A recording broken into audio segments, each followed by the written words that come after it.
Boa tarde a todos.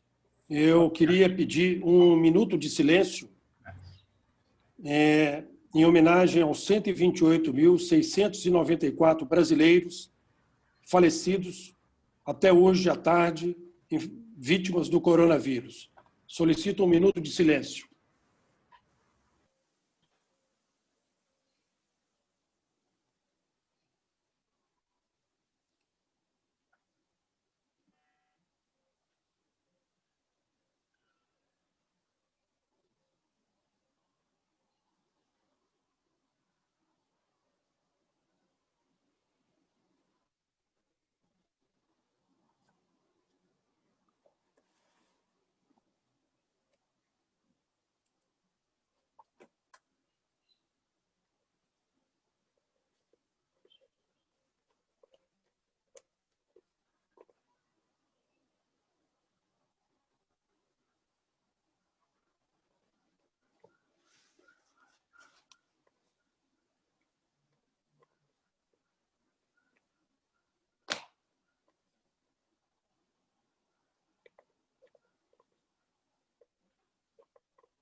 Ok, pessoal, muito boa tarde.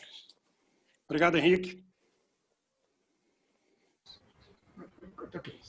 Pessoal, eu queria, em nome da diretoria, associados, colaboradores da Associação Comercial, agradecer a todos por estarmos juntos nessa tarde para ouvirmos o empresário Salim Matar. Como somos mais de 300 pessoas linkadas, fora as redes sociais, eu peço licença aos senhores para citar nome de algumas pessoas em homenagem a todos vocês. Eu queria agradecer e cumprimentar a presença do ex-ministro Paulo Paiva, do deputado vice-presidente da Assembleia Legislativa Antônio Carlos Arantes, do deputado, meu amigo pessoal, Dalmo Ribeiro, deputado estadual, ao presidente de honra da Algar, Dr. Luiz Alberto Garcia.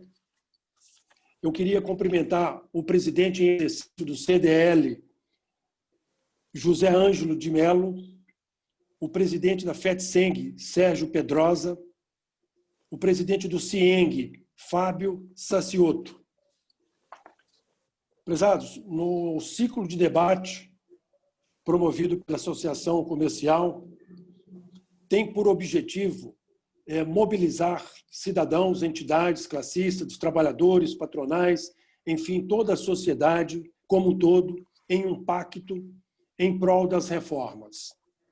Nunca foi tão importante e necessário em nosso país as reformas estruturantes, para cair resumidamente na reforma do Estado. Fala-se em reforma de previdência, em reforma tributária, há muitos e muitos anos. E nós precisamos, a crise está nos mostrando, a crise sanitária, econômica e social está nos mostrando que urge imediatamente caminharmos para uma reforma, para as reformas estruturantes desse país. O que nos falta? Falta vontade política? Falta mais participação nossa? Porque a sociedade não suporta mais financiar um Estado tão pesado feito é o Estado brasileiro. Nós precisamos de ter o Estado brasileiro investir em saúde, em segurança e em educação. A educação é o único agente transformador de uma nação. E eu tenho uma opinião. A verdadeira democracia é quando o filho do pobre e o filho do rico puderem frequentar a mesma escola. Não é utopia, é uma necessidade social do nosso país. Hoje, pessoal, nós temos um tema relevante, que é a reforma do Estado, por onde começar. Nós vamos ouvir o Salim Matar, conhecido de todos nós, fundador da Localiza, ex-secretário especial de Desestatização e Desenvolvimento e Desinvestimento do Ministério da Economia. Eu quero falar rapidamente sobre a Localiza, adiantando para vocês que, por medida de compliance, o Salim Matar não pode falar ou responder sobre a Localiza. Mas o Salim Matar, talvez poucos de vocês saibam, com 5, 6 ou 7 anos, ele queria ser pianista. O pai dele perguntou o que ele queria ser, ele falava que queria ser pianista, lá em Oliveira, a 140 quilômetros de Belo Horizonte. E o pai do Salim falava, você precisa de abrir um negócio, você precisa de abrir uma loja. É o sangue libanês, que o avô do Salim é que era imigrante do Líbano, e o sangue libanês, o sangue de trabalho, o pai do Salim passou para ele. Você precisa de abrir um negócio. E o Salim Matar, pessoal, em 1967, se não me engano, estou falando mais ou menos de cabeça, ele veio para Belo Horizonte para estudar e se formar. E aos 24 anos, ele, juntamente com o irmão Eugênio e o Antônio Cláudio Rezende, espero que esteja certo, eles fundaram a Localiza com 6 automóveis, com 6 Fuscas comprados a prazo. E hoje, a Localiza emprega 11 mil colaboradores. 11 mil colaboradores na cadeia de valor da locação de automóveis, eu multiplico por 5 de um emprego gerado. Então, a Localiza, fundada por Salim Matar, Eugênio Matar e Antônio Cláudio Rezende, com 6 Fuscas, tem hoje 325.112 veículos, fruto de um trabalho dinâmico, dedicado e diuturno. A Localiza, ela é colocada como a empresa mais valiosa no planeta na linha de locação de automóveis. Então, o Salim Matar é um exemplo para todos nós. É uma pessoa querida e simples. O fator de personalidade que eu vejo no Salim Matar, ele conserva a simplicidade dele em qualquer momento, em qualquer situação. Isso é uma formação de caráter da mais alta estirpe. Para debater com o Salim Matar, nós temos o Cledorvino Bellini, nosso prezado Cledorvino Bellini, ex-presidente da Fiat, ex-presidente da CEMIG e vice-presidente da Associação Comercial de Minas. Também, como debatedor, Dr. José Chieta da Silva, brilhante advogado e vice-presidente da Associação Comercial. Também, não menos brilhante advogado, Dr. Túlio de Souza, advogado também e membro do Conselho de Assuntos Jurídicos da Associação Comercial de Minas Gerais. Eu tenho a honra de passar a palavra para o nosso convidado de hoje, Salim Matar. Seja muito bem-vindo. Obrigado, Aguinaldo. Boa tarde a todos. Muito bom, me sinto confortavelmente em casa com todos vocês.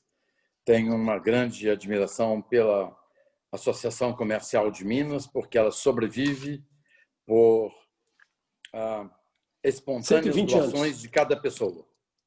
Diferente, não é uma coisa compulsória. E isso tem um grande valor numa sociedade aberta. Obrigado, Aguinaldo, pelas elogiosas palavras. E vai ser um prazer estar com vocês. Eu vou fazer uma apresentação muito rápida para poder dar tempo de fazer o Túlio, o Anchieta e o Bellini poderem fazer algumas perguntas. Bem, eu quero começar dizendo o seguinte. Aguinaldo, eu levanto todos os dias inconformado. Todos os dias. E hoje eu levantei inconformado e eu tenho motivos para estar inconformado. Explico. Hoje, apesar da Codomar, Companhia Docas do Maranhão, ter sido fechada ontem, extinta, a extinção dela gastou 32 meses, sorvendo dinheiro do pagador de impostos, quando na iniciativa privada nós fechamos uma empresa dessa em 60, 90 dias. Inconformado porque hoje eu vi que o TCU, Tribunal de Contas da União, está contrário à extinção da Ceitec.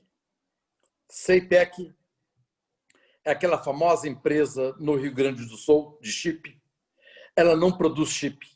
Ela importa chip da Ásia, encapsula e vende no mercado. É uma comercializadora. E esse chip, o fazendeiro compra para colocar na orelha do boi e com um pequeno aparelho ele conta quantas reses tem no pasto. É isso que nós temos uma estatal para fazer chip na orelha do boi. Façam só a seguinte reflexão. No ano de 2018, o governo colocou 86 milhões de reais nessa empresa. Ela faturou 3. Vou repetir. O governo colocou 86. Ela faturou 3. Deu prejuízo de 83. E essa empresa está aberta há mais de 10 anos. Então, coisas como essa me deixam inconformado, indignado. Eu estou inconformado porque o Toffoli, antes de sair, aumentou o salário dos juízes. Num país com tamanhas desigualdades, encontramos agora 60 milhões de brasileiros que vivem independentemente do Estado, que agora, com a pandemia, tiveram que ser socorridos, e o ministro Toffoli, no Conselho Nacional de Justiça, antes de sair, aumenta a remuneração dos juízes que ocupam 2 varas, com mais 1/3 de remuneração. Típico da social-democracia, que cria castas e mantém a desigualdade e mantém uma população pobre, analfabeta. 11 milhões de analfabetos nós temos hoje, Aguinaldo. 11 milhões de pessoas analfabetas no Brasil. Nós estamos no ano de 2020. Mas nós gastamos somente no ano de 2018 18 bilhões de reais para colocar nas empresas estatais deficitárias, dependentes. Dinheiro para colocar em estatal deficitária, nós temos. Dinheiro para dar dignidade ao cidadão, ler e escrever, nós não temos. Então, Aguinaldo, eu cheguei ao governo e eu pude ver in loco a melhor experiência da minha vida. Permaneci no governo durante 19 meses e pude ver, conheci um pouco das entranhas do governo. Como é grande o nosso Estado. Como é grande. Isso tudo à custa do cidadão pagador de impostos. Em 2004, na base 100, o PIB brasileiro, em 2019, era 136. Então, o PIB aumentou de 100 para 136 de 2004 a 2019 em 15 anos. Neste período, Aguinaldo, a despesa primária aumentou de 100 para 210. Olha a irresponsabilidade dos governos anteriores. Gastaram mais do que podiam. Por consequência, aumenta a dívida, paga-se mais juros, não se consegue reduzir as desigualdades. Com a pandemia, o governo brasileiro tomou algumas medidas emergenciais e colocou 1,270 trilhão para gerar uma liquidez no mercado. O impacto fiscal foi de 521 bilhões. O impacto primário de 354 bilhões. Com isso, eu estou dizendo que o déficit foi de 828 bilhões. Fora o desemprego que, devido às medidas tomadas na pandemia, não gerou um desemprego maior. O Brasil foi um dos países que teve menor taxa de desemprego pós-pandemia. A dívida bruta, que já está batendo 90% do PIB, pode chegar a 100% do PIB. E vai ter consequências no custo da dívida, que teríamos que pagar juros anualmente, e esse juro seria o dinheiro que poderíamos investir em saneamento, qualidade da merenda escolar, na segurança e por aí vai. O presidente Bolsonaro e o ministro Guedes têm dito o seguinte: aumentar impostos não é a solução. A solução é reformar o Estado. São reformas estruturantes. Antes de chegar na reforma estruturante, eu queria chamar a atenção de vocês que a carga tributária brasileira, se o Brasil fosse um país da OCDE, nós seríamos a 13ª maior carga tributária da OCDE. Nós teríamos a carga tributária maior que a da Suíça. A carga tributária da Suíça é 28,5%. A nossa carga tributária é 34%. Como nós temos um déficit de mais 7,2%, a carga tributária brasileira é de 41%. É a carga tributária da Áustria, da Austrália, da Bélgica. Ou seja, a carga tributária brasileira já é muito elevada. O que nós temos é um problema de governo, de alocação dos recursos públicos. Não falta dinheiro, falta inteligência governamental de alocação dos recursos públicos. Só para vocês terem noção, em 2017, dentre os países da OCDE, o Brasil teria o maior déficit público, com 7,8% do PIB. E a carga tributária sobre empresa no Brasil, dentre 109 países, é de 34%. É a 4ª maior carga tributária sobre quem emprega e quem gera riqueza. Mais que o Brasil, tem a Índia, Ilha de Malta e Congo. Esses são os nossos vizinhos. Eu sou um cidadão inconformado de como esses governos que nos antecederam, perdoe-me a franqueza, todos sociais-democratas, deixaram o Brasil dessa forma. E o Brasil que eles deixaram é um Brasil de desigualdade e pobreza. E isso não se deve a apenas um governo. Isso é consequência de atos de diversos governos nos 30, 40 anos passados. Tanto é que o custo do funcionalismo público brasileiro é um dos mais altos do mundo. No Reino Unido, o custo do funcionalismo é 9,5% do PIB. Nos Estados Unidos, 10% do PIB. Vocês sabem a qualidade da infraestrutura dos Estados Unidos e do Reino Unido, a qualidade dos hospitais públicos, das escolas e a qualidade da segurança. Por favor, não comparem com o Brasil. Seria injusto com esses países fazer uma comparação. O custo do funcionalismo público foi de 13,7% do PIB. Ou seja, nós alocamos mal recursos. Nos custa 328 bilhões por ano o excesso de funcionalismo que nós temos em relação ao Reino Unido. Mas, o que dá para poder fazer com 328 bilhões? Nós temos hoje um déficit habitacional de 5,5 milhões de brasileiros sem teto. Com 328 bilhões em 2 anos, 656 bilhões, nós poderíamos construir 6,5 milhões de residências e doar essas casas para os brasileiros necessitados. Mas os governos que nos antecederam Bolsonaro preferiram gastar com funcionalismo do que cuidar dos mais necessitados. A social-democracia é um engodo, é só na palavra social. Na realidade, criaram mais desigualdades. Como eu disse para vocês hoje, a decisão do Toffoli ontem. típica da social-democracia.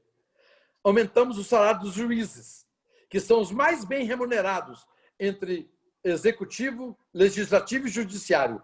O judiciário é que tem mais penduricalhos. É a maior remuneração.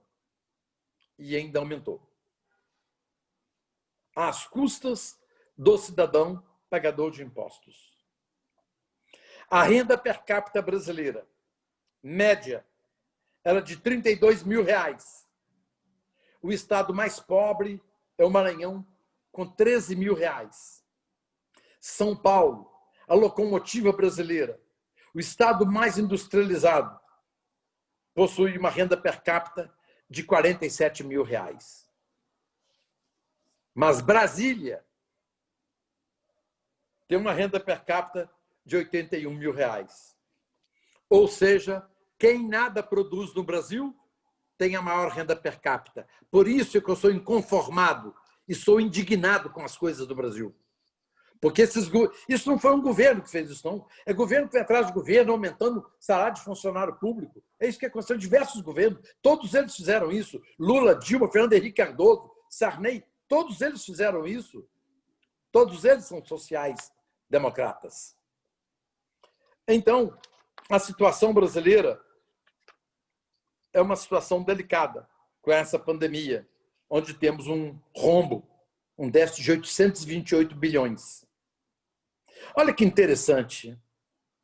Chile, Equador, Paraguai, Uruguai e Argentina, durante a pandemia, cortaram salários dos servidores, ou de parte dos servidores, ou dos salários mais elevados dos servidores. Todos esses países cortaram. O Brasil não. Quando foi ao Supremo, o que o Supremo decidiu? O que o establishment decidiu? Não pode reduzir carga horária de servidor e não pode reduzir remuneração de servidor. Ou seja, apesar da Constituição brasileira dizer que todos os cidadãos são iguais perante a lei, a nossa Constituição é violada quando nós criamos cidadão de duas categorias. Os cidadãos privados, que podem ter sua carga de horário de trabalho reduzida e seu salário reduzido. E os servidores públicos, que não podem ter sua carga reduzida, nem o seu salário reduzido. Nós temos, então, dois tipos claros de cidadão no Brasil. Aguinaldo, nós temos hoje cerca de 13 milhões de desempregados na iniciativa privada. O índice de desemprego no serviço público é 0. Nós temos um cidadão injustiçado, que paga a conta, e temos um cidadão que tem, de uma certa forma, privilégios, benesses, segurança. Eu sou indignado. Eu sou inconformado. Por isso é que eu fui para o governo para tentar verificar se eu conseguiria, de alguma forma, colaborar e ajudar a mudar o norte desse país. Então, a solução para o Brasil é uma plena reforma do Estado. Dessa plena reforma do Estado, foi feito o primeiro passo, que foi a reforma da Previdência. A reforma da Previdência foi a maior reforma da Previdência do mundo. A França, até hoje, o Macron não conseguiu fazer a reforma da Previdência. Reforma da Previdência em qualquer país é muito difícil. Mas os nossos congressistas foram responsáveis e sensatos e verificaram que tinham que aprovar a reforma da Previdência. Com esse exemplo, eu quero chamar a atenção de como o Congresso se comporta responsavelmente nas horas que são mais importantes. Ele não falha nessas horas. Então, o Congresso será de fundamental importância nas demais reformas que vou aqui enumerar. Não bastava apenas fazer a reforma da Previdência. Nós tínhamos que fazer a reforma administrativa. a reforma administrativa está nascendo um pouco manca. Eu explico. A reforma administrativa não atinge os atuais servidores públicos. Ou seja, no Brasil nós temos uma coisa que é um tal de direito adquirido, que eu traduzo por privilégio adquirido. Isso tudo é do establishment. É o judiciário que já faz isso, apoiando, então automaticamente gera essa casta. Isso é o establishment funcionando. Quem é o establishment? O establishment é principalmente o judiciário, o Congresso, o Executivo, os servidores públicos, um tanto de corporações oportunistas que, em certo momento, fazem parte do establishment. Por exemplo, nos governos passados, as empreiteiras faziam parte do establishment.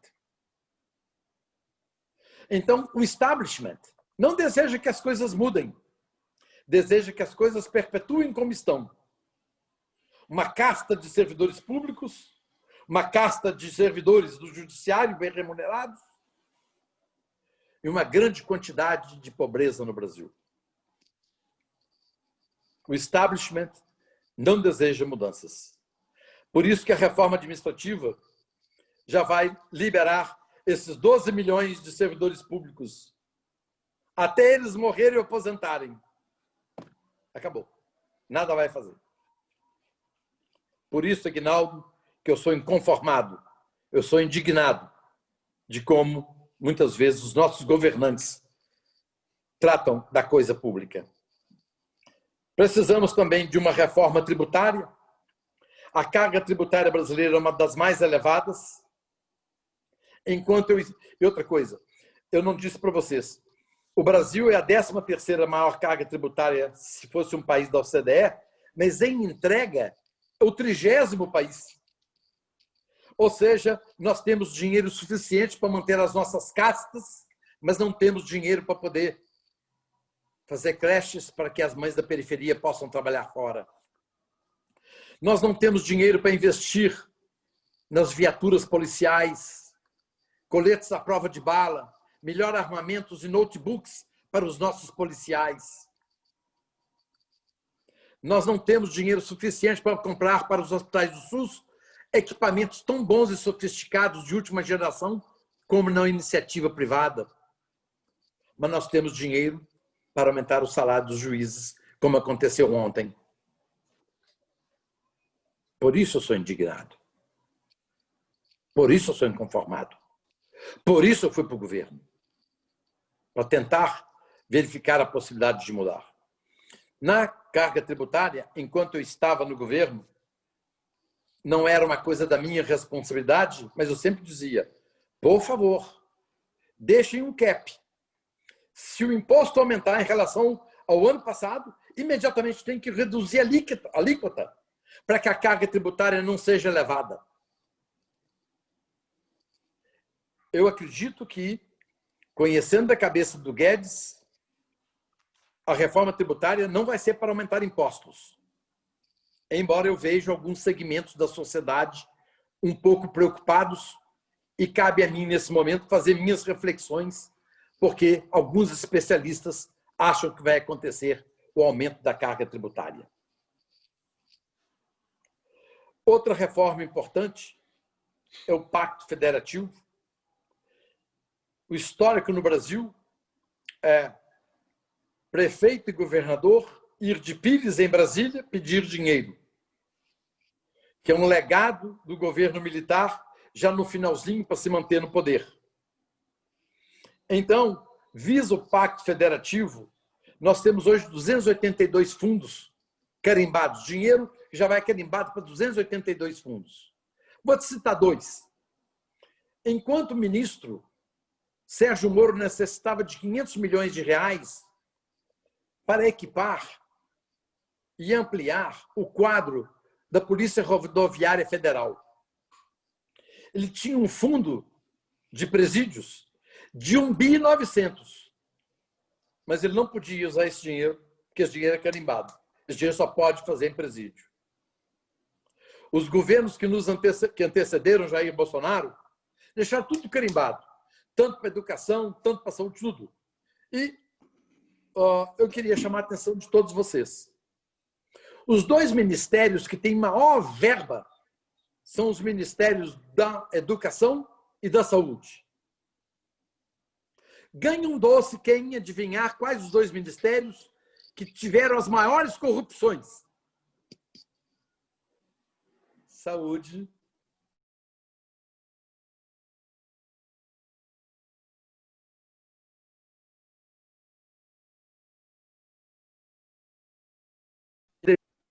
que aprovaram isso. Ao aprovar essa quantidade, essa montanha de dinheiro,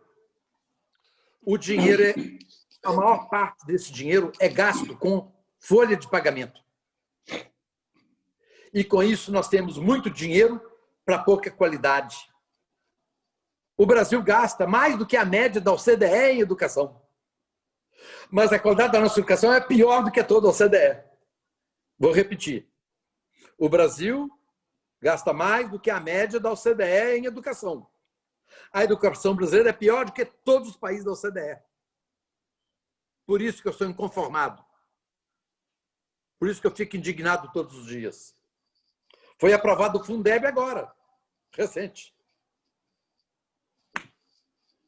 Então, fica aquela coisa de não mexer na educação, não mexer na verba, aprovaram. Então, nessa hora eu tenho que, de alguma forma, a sociedade pouco pode se mobilizar, eu já descobri isso. A sociedade não consegue se mobilizar, muitas vezes, quando o tema é muito grande consegue, para derrubar um presidente consegue, mas muitas vezes no dia a dia não consegue. E então nós temos dinheiro demais para educação e saúde e qualidade de menos. Falta gestão no setor público. É gigantesco. Nós temos 300 mil funcionários no Ministério da Educação. 300 mil. Então, nesse pacto federativo, visava acabar com esses fundos e mandar o dinheiro já carimbado para o município, para o Estado e uma parte para o governo federal. Na minha cabeça, pessoalmente, eu acho que o certo é município 30%, Estado 35%. Desculpa, município 40%, Estado 35%, governo federal 25%. O que o governo federal tem que cuidar? Vamos ver. Forças Armadas, relações exteriores, mas o quê? Educação, saúde, segurança, tem que ser a prefeitura. Quando muito, uma parcela do Estado, mas não tem que ser o governo federal. Então, nós precisamos de um governo federal mais enxuto, uma Brasília menor, com menor renda per capita. Então, esse pacto federativo visa prefeitos e governadores terem autonomia financeira para dirigir suas cidades e estados. Dentro dessa reforma do Estado, esse governo já está há 20 meses, não conseguiu o Banco Central independente. Tudo é desculpa. Período de pandemia, vamos deixar para depois. Então, o Banco Central Independente é de fundamental importância, no entanto, está agarrado lá no Congresso. Não se coloca para votar. Há uma resistência natural por desconhecimento. E temos uma coisa que eu tenho que fazer aqui, uma observação. Este governo não tem maioria no Congresso. Não se governa sem maioria no Congresso. Ponto. Aprendi isso indo a Brasília.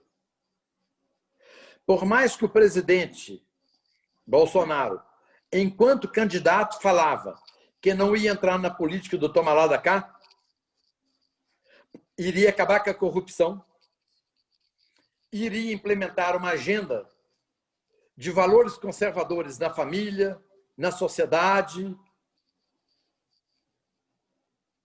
Isso acabou que gerou um discurso que não pôde ser complementado. Na hora que ele falou mexer na agenda de costumes da sociedade, são as pautas delicadas. Armamento, aborto, voto obrigatório, vacina obrigatória, que é uma coisa que no Brasil está se discutindo hoje. Então, essa agenda conservadora foi uma bandeira dele, junto com privatização, junto com não ter toma lá da cá. Juntou-se ainda uma agenda liberal na economia, com o ministro Guedes. Então, pela primeira vez no Brasil, nós teríamos um governo conservador-liberal. Os conservadores são primos dos liberais. Parecia, então, que o Brasil estaria diante de sua aurora.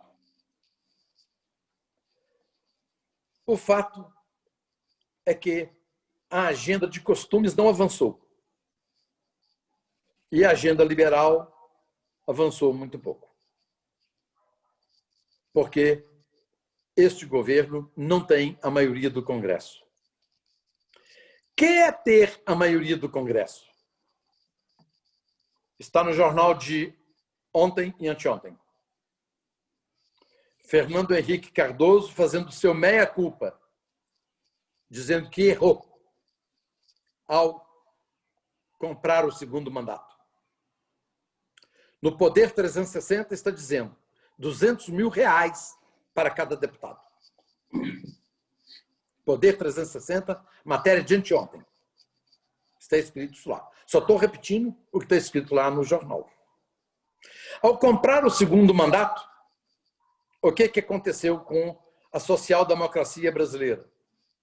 Eles exportaram o modelo de segundo mandato para a Venezuela, para o Equador e para a Bolívia. O que podemos concluir com isso? O Brasil foi responsável pela implementação das ditaduras na Venezuela, na Bolívia e no Equador através do segundo mandato. De Evo Morales, de Maduro, antes do Maduro, do Chávez, e de Rafael Correia.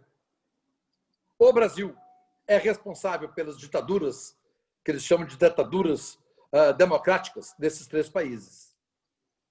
Então, como o presidente Bolsonaro não entrou no jogo do toma lá da cá, não conseguia aprovar nada. Tem 20 meses de governo. O que esse governo já aprovou? 1, reforma da Previdência. 2, reforma da Lei da Liberdade Econômica. 3, lei do saneamento. Só isso, 20 meses. Agora, 4 meses atrás, o presidente acordou que nada passava. Decidiu, então, tentar buscar um apoio do Congresso, de alguns partidos, para lhe dar uma sustentação. E, às vezes, algumas pessoas falam pejorativamente Centrão. Só quero lembrar que o Centrão salvou o Brasil algumas vezes. Nós devemos ao Centrão o equilíbrio, em certos momentos que o governante de plantão não pôde fazer o que ele queria. Então, nós temos que dar esse desconto, que as coisas, às vezes, tem um provérbio mineiro que diz o seguinte: às vezes o capeta não é tão feio quanto pintam. E ainda falando em reforma, a última que eu destaco é, quando eu cheguei ao governo, o ministro Guedes tinha me entregado um relatório com 134 estatais. Falou: Salim, nós vamos vender o máximo que puder disso aqui, reduzir substancialmente essas empresas. Então, recebi aquele relatório e, na minha cabeça, 134 empresas. Imediatamente, houve a venda de Pasadena, aquela famosa de corrupção acima de 1 bilhão. Então, procurei Pasadena e não achei. Chamei o servidor secretário da SEST, falei: não estou vendo Pasadena. Ele falou: nós não controlamos as empresas internacionais. Falei: pô, mas aqui não é coordenação e governança das empresas estatais? Então, eu perdi a confiança e fui fazer um levantamento que eu gastei quase 1 ano. Porque é difícil conseguir informações do governo. Muito difícil.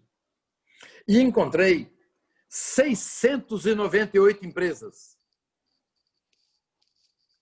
E ontem fiquei sabendo de mais uma. O Porto de Santos possui uma hidrelétrica. Então, 699 empresas.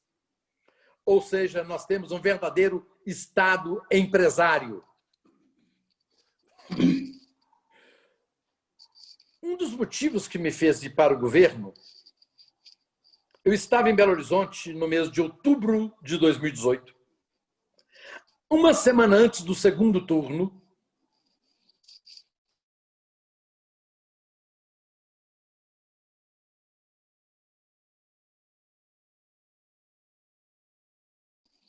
Tinha na mesma página do jornal duas matérias. Dizia o seguinte: BNDESPar, naquela época, tinha 80 bilhões em ações e investimentos em boas companhias, como Vale, Petrobras, Suzano, Klabin. Ou seja, tinha uma carteira de ações. É um hedge fund. Logo embaixo tinha uma matéria. Um grande hospital público de Belo Horizonte não fazia cirurgia já há 3 dias, porque não tinha gás. A gente aprende a economia. Governar é alocar recursos. Os governantes que nos antecederam disseram o seguinte: nós, governantes de plantão, preferimos ter uma carteira de ações de Petrobras, Vale, Banco do Brasil, Suzano, Klabin, boas ações, do que comprar gás para o hospital e salvar a vida. Isso foi o legado dos governos anteriores sociais-democratas. Naquele dia que eu vi aquilo, minha indignação aumentou e aquilo fez com que, de fato, foi um empurrão para que eu aceitasse ir para o governo. Como pode um governo ter, o BNDES chegou a ter 130 bilhões em ações? Aqui em Matosinhos, Minas Gerais, um tempo atrás, as viaturas não tinham combustível para ir atrás dos bandidos nas fazendas, assaltando as fazendas. Ou seja, nós temos 130 bilhões de ações, mas não temos combustível para as delegacias de polícia das nossas cidades. Então, finalizando minha exposição sobre a importância da reforma do Estado, eu queria dizer o seguinte, que foi fechada a empresa Codomar ontem, foi extinta. Gastou-se 32 meses. Hoje, está no jornal, TCU não é a favor de fechar a CETEC. Vejam como é difícil no governo você extinguir empresas, vender empresas. Então, a máquina é como se fosse, ela é autônoma, ela processa tudo por ela. E você tem uma dificuldade muito grande de fazer certas coisas. Por exemplo, reduzir o tamanho do Estado. E aconteceu que eu precisava privatizar a Casa da Moeda. Então, tinha uma MP, medida provisória, de número 902. Fui à Câmara dos Deputados, conversei primeiro com Rodrigo Maia, e ele falou que podia, então, entrar com essa MP. Essa MP caiu. Caiu significa o seguinte: ela não foi votada e os congressistas disseram o seguinte: Salim, Guedes, Bolsonaro, nós temos o poder. Nós somos eleitos pelo povo. Nós não queremos que venda a Casa da Moeda. Ponto. A Casa da Moeda não será vendida, porque o Congresso disse não vender a Casa da Moeda. E dentro de 3 anos, 4 anos, nós vamos vender as máquinas de fabricar dinheiro, aquilo para ferro velho, porque não vai ter mais dinheiro daqui 4, 5 anos. Nós estamos na era da moeda digital. Então, nem sempre o Congresso acerta, tem dado momentos de lucidez, aprovou a lei da liberdade econômica, a lei do saneamento. Então, o Congresso tem dado momentos de lucidez, de responsabilidade e de sensatez. Mas, de vez em quando, dá essa da Casa da Moeda. Imagina não vender uma Casa da Moeda. O que é de estratégico para um país produzir moeda? A nota produzida no Brasil custa 39% mais caro se o Brasil importar da Suécia. A moeda custa, uma moeda produzida no Brasil que custa R$1, lá fora custa R$1, aqui custa R$ 2,97. Ou seja, uma absoluta ineficiência. Por que, então, nós temos que ter uma Casa da Moeda? Então, gente, finalizo a minha apresentação. Desculpe minha delonga, mas realmente eu queria que vocês conhecessem um pouco de tudo isso. Obrigado. Caro Salim, muito obrigado. A sua indignação há de ser contagiante, porque senão não tem caminho para o nosso país. Se continuarmos com essa desigualdade social, o Estado com 41% do PIB, impostos pagos pela sociedade, com o tal do direito adquirido, que eu falo, Salim, o direito adquirido, ele é legal, está na lei, mas ele é imoral.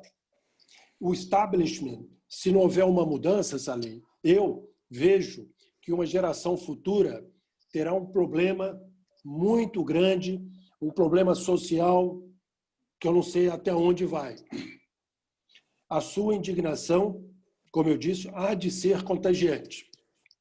E antes de passar a palavra para o Bellini, o primeiro debatedor, eu quero dizer a vocês que há uns 5, 6 anos atrás, jantando na casa do Salim Matar, ele me convidou para um jantar, ele me deu um livro. E eu vou sugerir esse livro para vocês. Eu quero que vocês sugiram com força a leitura desse livro, que é Um País Sem Excelências e Mordomias.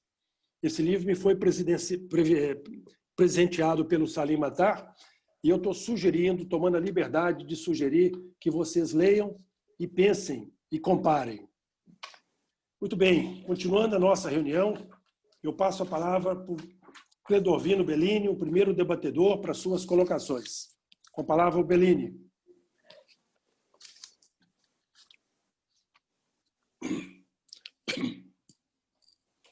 Boa tarde Bellini. a todos. Não, estava desligado o som, por isso. Salim, muito bom sua apresentação. Parabéns. Você foi brilhante em colocar todos esses pontos. Realmente, eu também sou uma pessoa indignada. Todos os dias pela manhã eu acordo e acabo vendo tudo que acontece que na nossa cabeça está errado nesse país. Uma coisa que você falou é certo.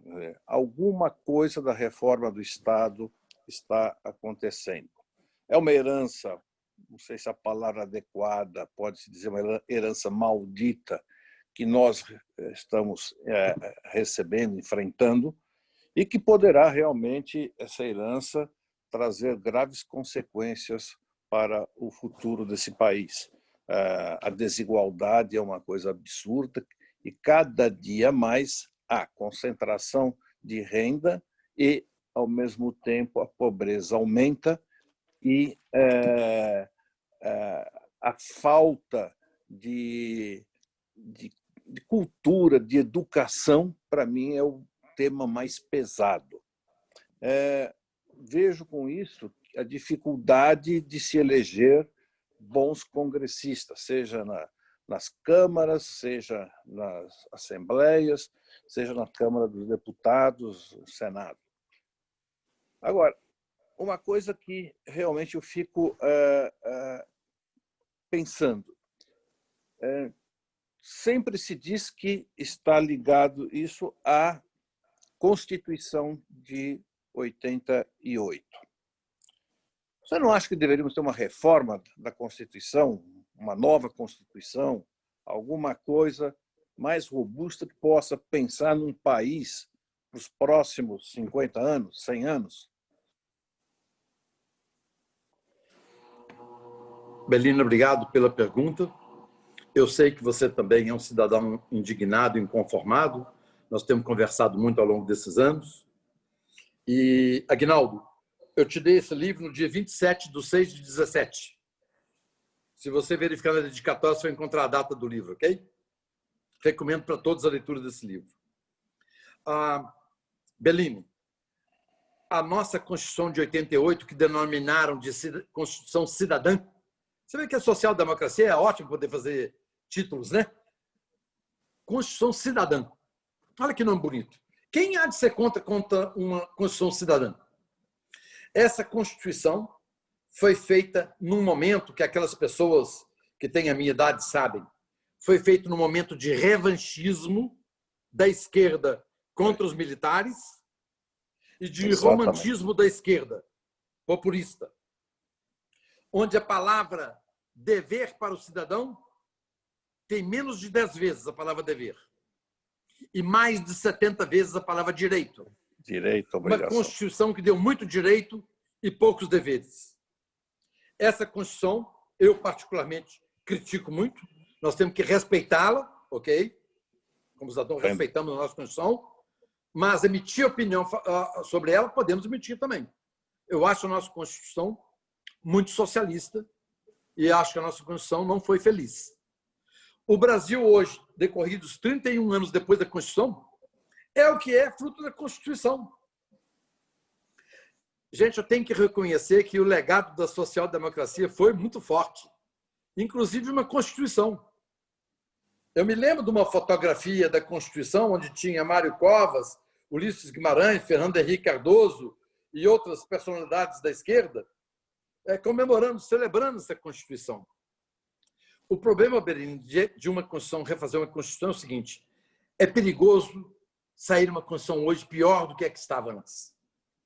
Tem que ser num momento de mais serenidade no país, onde tenhamos um Congresso um pouco mais maduro, um Congresso um pouco mais aberto, mais liberal, menos populista.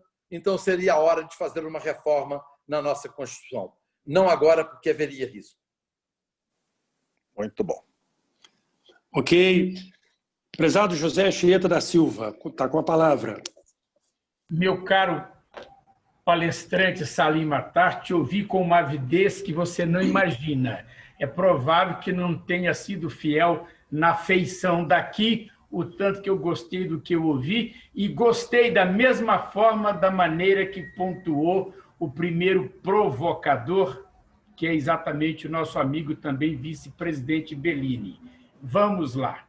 Quando o presidente dos Estados Unidos, o Ronald Reagan, tratando da questão da segurança pública nos Estados Unidos, um problema gravíssimo, mas localizado, era um problema, tem uma frase dele que eu não me esqueci e dela faço uso, acho que é uma frase do tipo conclamação para os males, cujo diagnóstico, em termos de Brasil, o Salim muito bem localizou.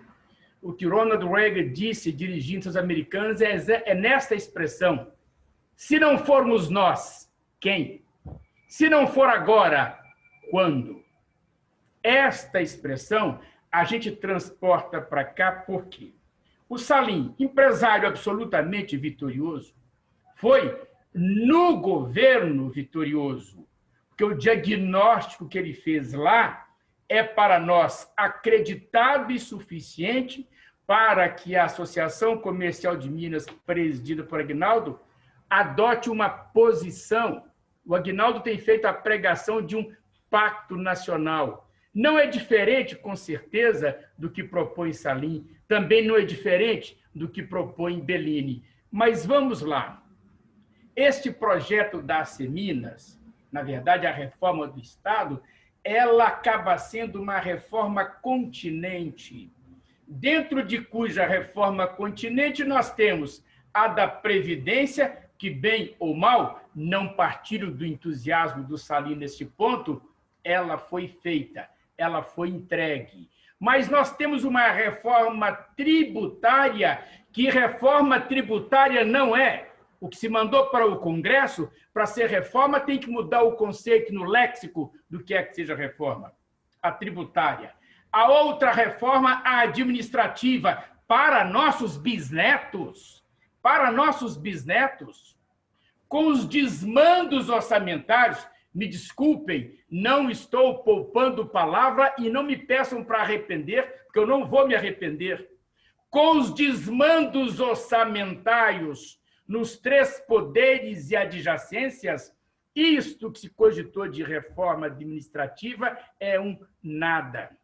A reforma política, que eu chamaria de político-eleitoral, seguramente é a mais grave, porque é ela que vai ferir o ponto da Constituição que não funciona. E o primeiro que disse que essa Constituição não funcionaria foi o presidente Sarney, presidente exatamente da própria época da chamada Constituinte. Foi, de fato, a Constituição do desabafo. Quem disse isso é o ex-governador de Pernambuco, vice-presidente, senador Marco Maciel. Constituição do desabafo. A igreja, o empresário, o militar, o sindicato, cada um botou nela os seus artigos. Ela é uma Constituição disforme. E isto não bastasse. Ela já recebeu mais de uma centena de emendas, uma a cada 4 meses. Então, o Brasil é um país que não tem uma Constituição. E sobre a história das constituições brasileiras, nenhuma delas durou mais do que 25, 30 anos.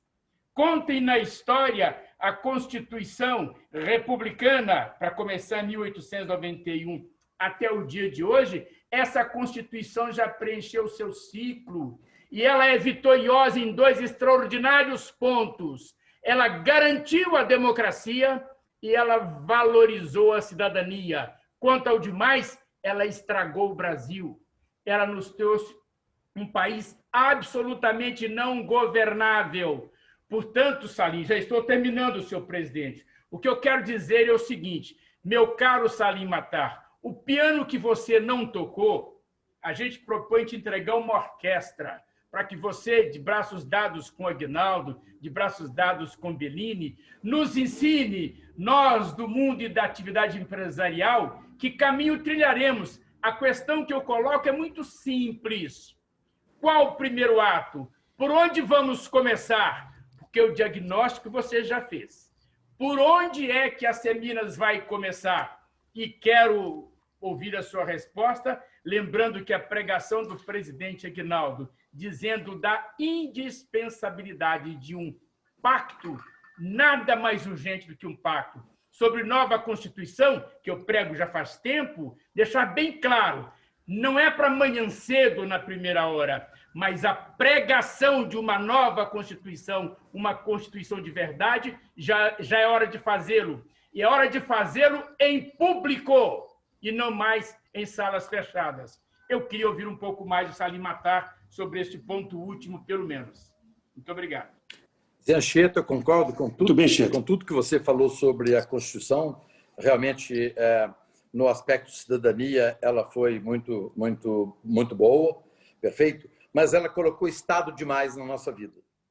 Tanto é que 12 milhões hoje de servidores públicos é também resultado da Constituição. Não quero nem entrar aqui também no mérito que nós criamos deuses nessa Constituição.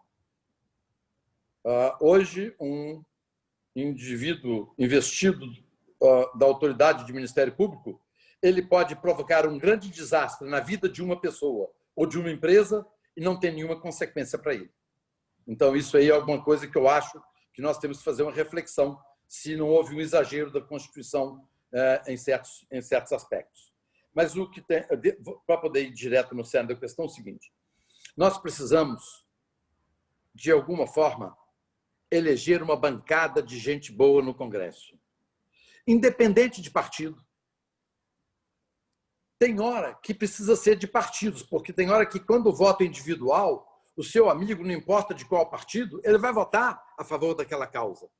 Mas quando o voto é de bancada, ele pode ser legal, gostar da sua causa, mas ele vai votar com a bancada do partido. Então, o que eu acho que a saída que nós temos é o seguinte: nós temos que melhorar a qualidade dos nossos vereadores, prefeitos, deputados estaduais, governadores, deputados federais, senadores. Precisamos melhorar a qualidade. E nós, empresários, temos que apoiar as boas cabeças, estimular gente boa a ir para a política. Então, nós temos que estimular. Então, é o seguinte: é através da política, através do Congresso, de congressistas, dos nossos legisladores, é que vamos fazer acontecer uma grande mudança do Brasil.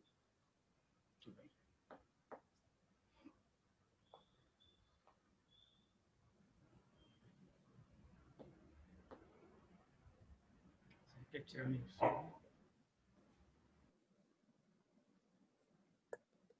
Minha vez. Bem, Sr. Salim, prazer tê-lo aqui conosco e ouvir, né, toda a sua experiência, seus ensinamentos, suas experiências, tanto no mundo, na vida empresarial, quanto agora no governo. Eu compartilho aqui a preocupação dos que me antecederam nas perguntas, Sr. Clodovino e professora Anchieta,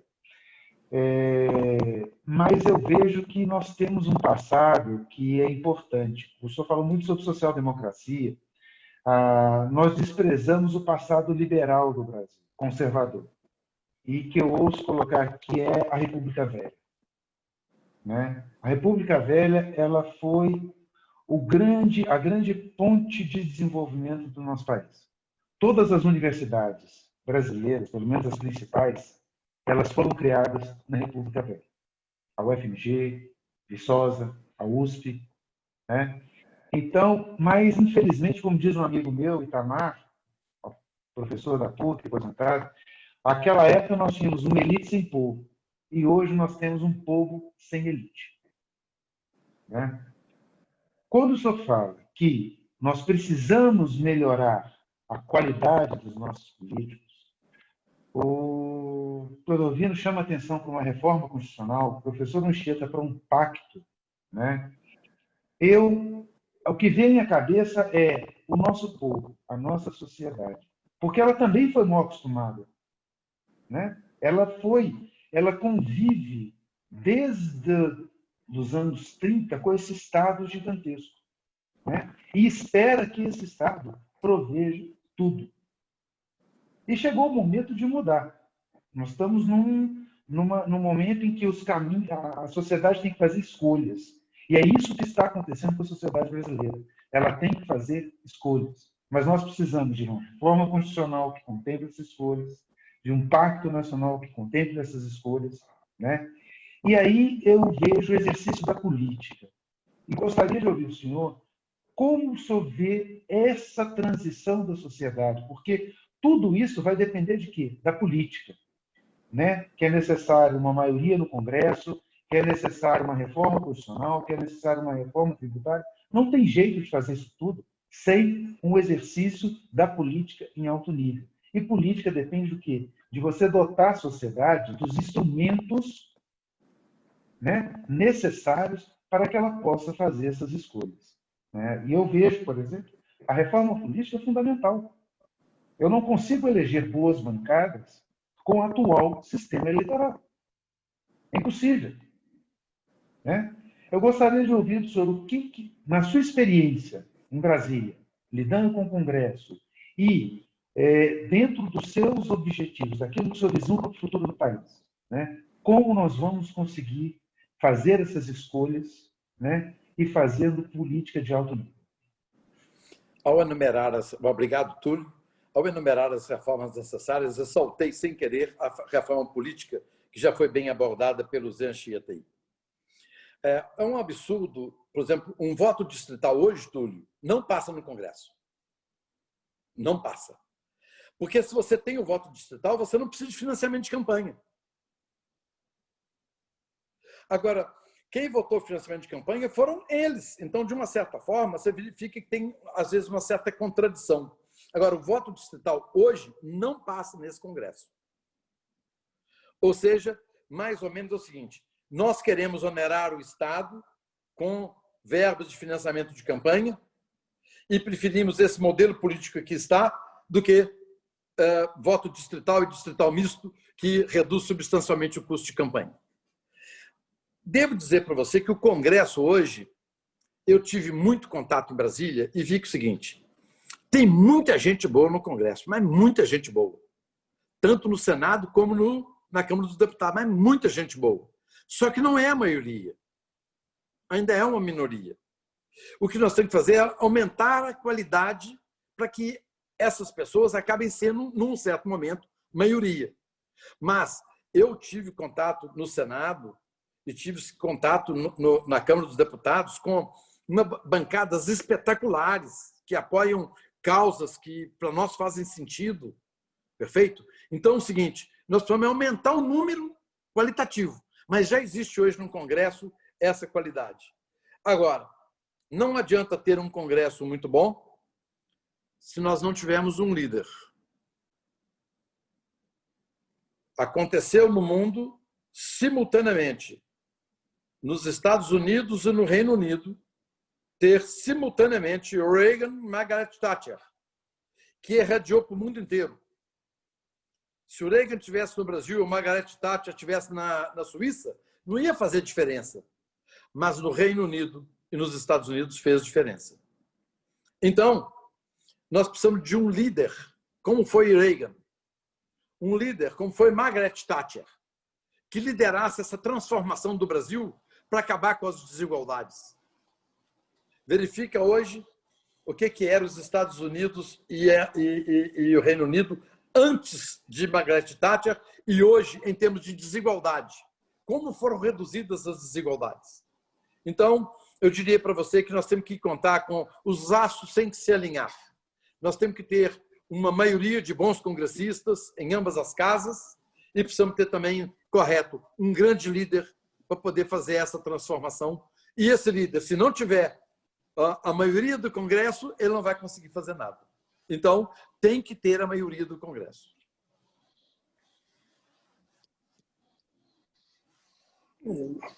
Muito bem, Salim. É realmente um caminho, uma luta muito grande que a sociedade brasileira tem que fazer como um todo. O que a exposição do Salim, a argumentação dos debatedores mostra a necessidade de mudança urgente em nosso país. É urgente. Depende de nós. No processo democrático está na mão da sociedade. E a indignação que o Salim mostra, ela é contagiante. Essa indignação para que a gente possa realmente melhorar a condição de vida, melhorar o desnível social nesse país. A mim preocupa muito, preocupa bastante, o problema que a gente vive social. A desigualdade nesse país é absolutamente preocupante para qualquer um que tenha algum pensamento nesse sentido. Então, precisamos de estar junto, precisamos de criar uma equipe de mudança. O Anchieta falou muito bem, o Salim não tocou piano, mas tocou uma orquestra, ele está tocando uma orquestra. Ele pode continuar tocando essa orquestra, ele pode fazer esse trabalho abnegado dele na área liberal, do Instituto Liberal, que ele ajudou a fundar, para que as mudanças efetivamente possam ocorrer nesse país. É fundamental. Precisamos de criar uma perspectiva melhor para essa futura geração que vem por aí. Isso é indiscutível, todo mundo sabe. E com a situação atual, com a crise sanitária, com a crise econômica e a crise social, advinda dessas duas outras crises, é bastante preocupante. A indignação, nós não podemos perder a capacidade de indignar, porque a necessidade de mudança é flagrante. Nós estamos vivendo num país injusto, nós estamos vivendo num país de castas. Tem os privilégios e os não privilégios. Pessoal, é inadmissível um funcionário público, a tal lei da paridade, quando uma pessoa aposenta. O Salim falou que não tem um funcionário, um servidor público desempregado. Então, isso não é justo. Salim, a Seminas, em abril deste ano, nós mandamos uma correspondência para o presidente da República, sugerindo a ele, em nome da entidade, um corte de remuneração de 25% dos 3 poderes nos 3 entes da federação. É claro que o presidente tem seu limite de ação, mas nós colocamos dessa forma. E tivemos uma resposta, Salim, que essa correspondência foi encaminhada para o ministro Paulo Guedes. Então, a gente estava na época da medida provisória 936, que foi muito importante para o setor privado. Mas nós não podemos viver num país com um diferencial, com privilégios tão profundos, tão abissais, feito o que a gente vive até hoje. Bom, nós estamos ainda um pouquinho... Eu pergunto, na nossa programação às 18h30, eu pergunto aos debatedores se ainda quer fazer alguma colocado, Salim Matar. Eu quero, presidente. Sim. Pois não, Bellini? Salim, com essa base da pirâmide que não tem desde saúde adequada, que não tem educação, principalmente, como é que nós vamos melhorar o Congresso? Como você vê isso? Ótima pergunta, Bellini, porque os governos que antecederam Jair Bolsonaro, os últimos 30, 40 anos, nós temos hoje, Bellini, olha que interessante, o Brasil tem hoje 11 milhões de analfabetos. Eu pergunto, por que esses 30, 40 anos de governo que nos antecederam, ou antecederam o Bolsonaro, não corrigiram esse assunto? Falta de dinheiro? Ok. Se gastou, nos últimos 10 anos, 190 bilhões nas estatais deficitárias. 190 bilhões, eu pego esses 11 milhões de brasileiros e coloco eles tudo em grau universitário. Ou seja, não é por falta de dinheiro, é por má alocação de recursos. Então, governos populistas gostam de manter cidadãos pobres, que dependem do Estado, dependem de uma bolsa, de uma cesta. Eles gostam de fazer isso, porque é a forma de eles estarem no poder. E o Instituto da Reeleição é um problema, porque quando você podia tomar medidas impopulares, mas você resolve o problema do país, com o Instituto da Reeleição, você não consegue fazer isso.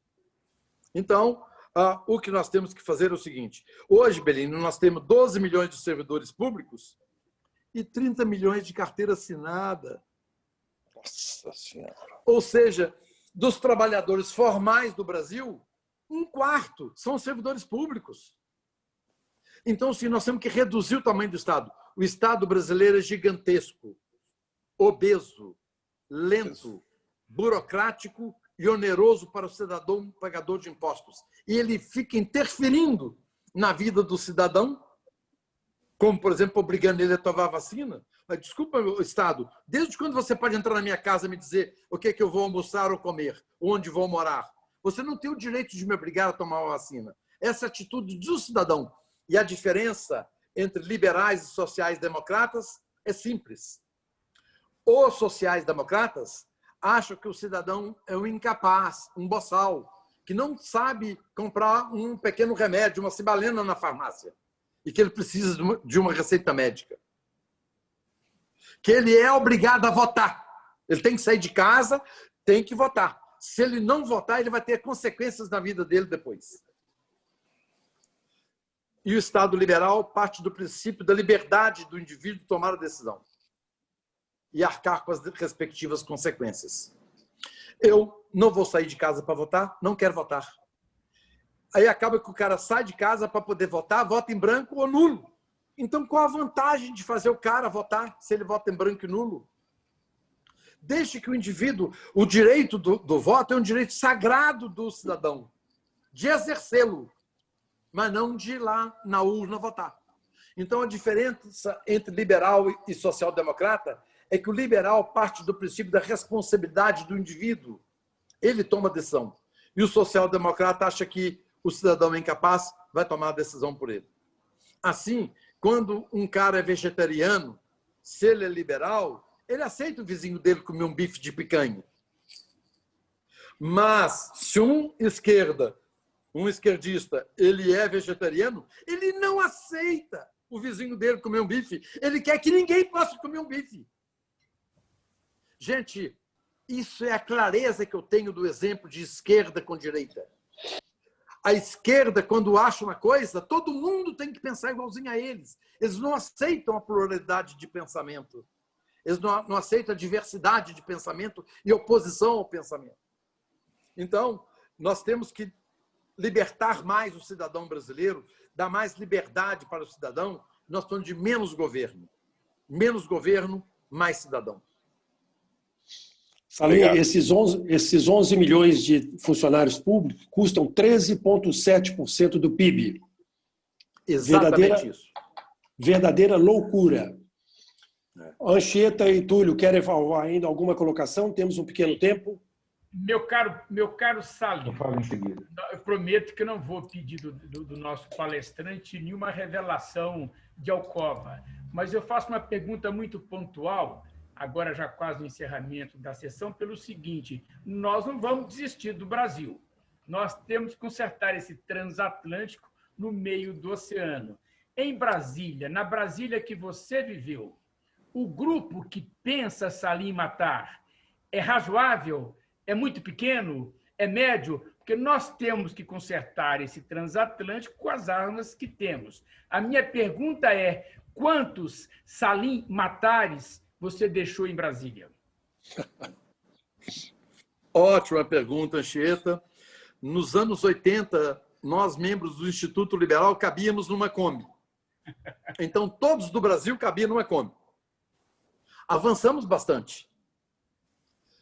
Os liberais do governo cabem numa van Mercedes Sprinter, de 16 lugares. 16, naquele mundo de tamanho, é muito pouco para poder fazer diferença. Claro que liberais no Brasil hoje deve ser alguns milhões de pessoas. Como algumas pessoas falam, liberal é isso, então eu sou liberal, não sabia. Tipo, esse respeitar. Eu sou vegetariano, mas respeito meu vizinho comer um bife. Eu não bebo bebida alcoólica, mas eu aceito meu vizinho tomar um vinho. E você é liberal? É. Então eu sou liberal. Então é o seguinte, no governo são apenas suficientes para encher uma van. Então, muito pouco. Nós precisamos continuar melhorando a mentalidade dessas pessoas para essas pessoas poderem fazer a diferença num estado tão grande. Muito bem, obrigado. Muito bem. Túlio, quer alguma colocação final? Eu vou insistir na questão da estrutura, da base, tá? Porque realmente o que nós precisamos são mudanças e são desafiadoras, né? São escolhas. E não é só. Eu gostaria, assim, para o empresariado, tá? Qual seria o seu conselho para o empresariado, uma atitude cidadã, de transformação, de mudança, tá? Porque também existe um vício por parte do empresariado. O senhor falou muito de BNDES, financiamento, fundo perdido, regime especial. Eu gostaria, qual atitude, e nós recebemos, inclusive, sugestões de associados das meninas, né? Muitos deles perguntando, querendo saber qual o caminho, quais os projetos, né, devem ser abraçados pelo empresariado nessa agenda de transformação.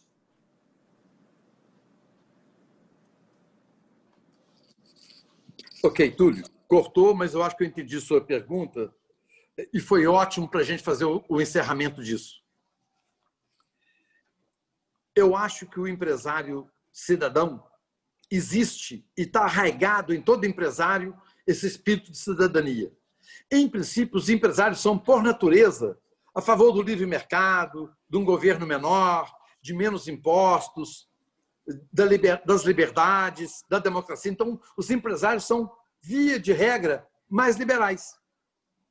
Mas eu queria dizer para você o seguinte, eu acho bonito, e a sociedade tem que ser uma sociedade plural.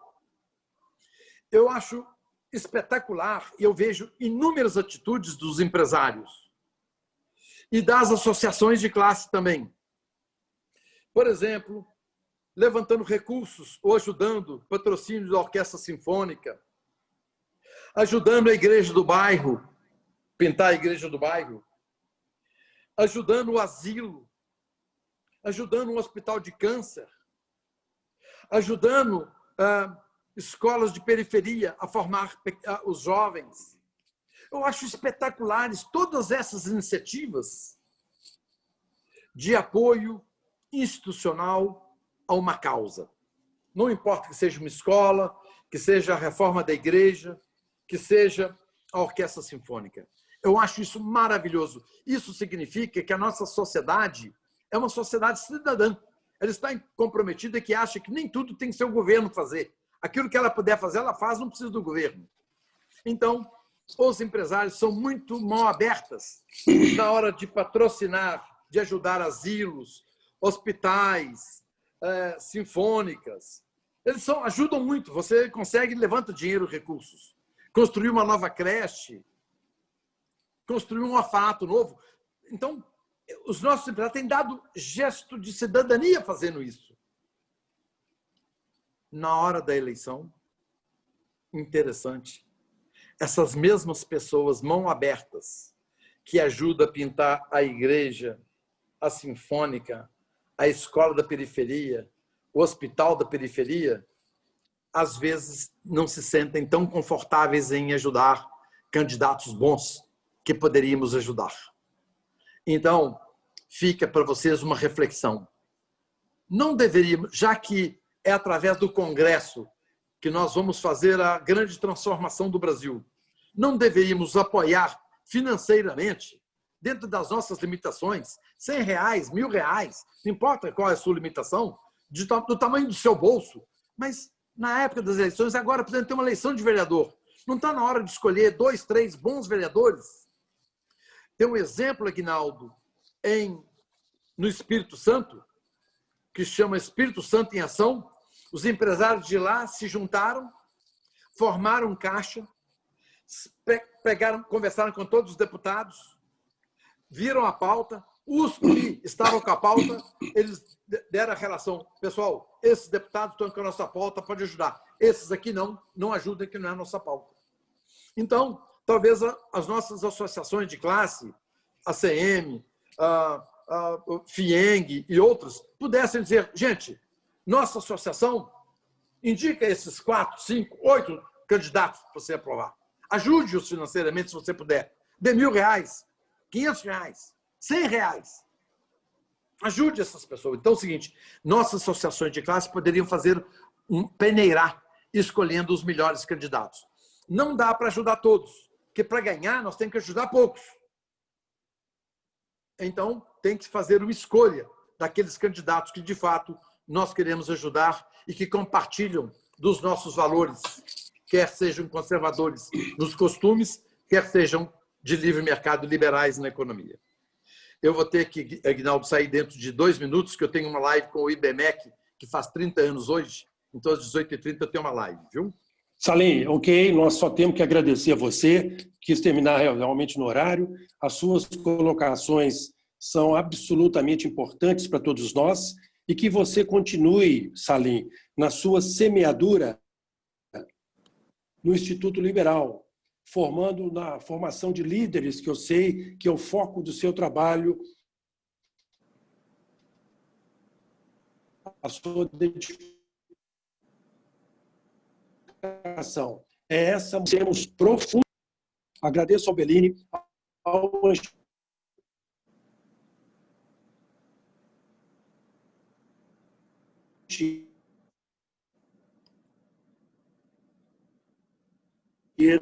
e ao Túlio. Ok, muito obrigado. Uma boa noite a todos. Obrigado. Muito obrigado. Valeu.